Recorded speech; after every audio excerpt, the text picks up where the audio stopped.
Good day everyone, welcome back to my channel Nana Culture, your favorite Igbo dancer. In today's video I have bring you guys an amazing, wonderful, sweet video and I'm sure you're going to like it.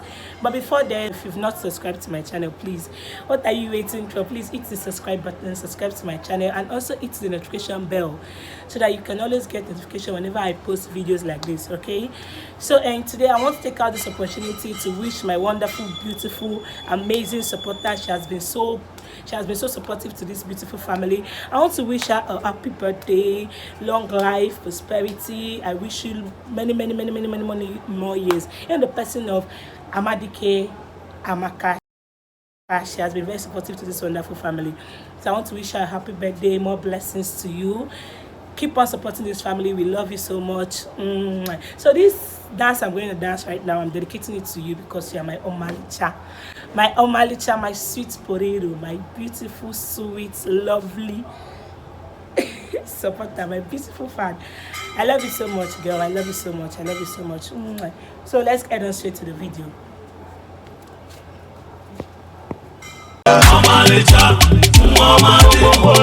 More music on trendybeats.com.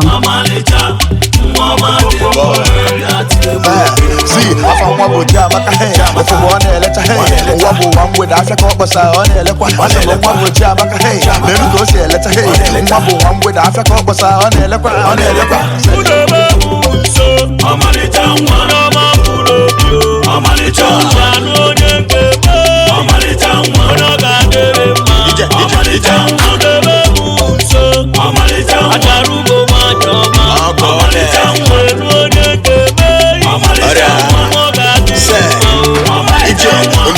boys want to get fair and kiri. Your beauty me will long a throat to rogue keriri and the man buru jerry come wabudum pudi wabura karamaka to come wabudagi was it away. I said the fight away. You got content and the more flow the fight away. I said my mama say it away. I said the fight away. The free was already already so the fight away and fight away.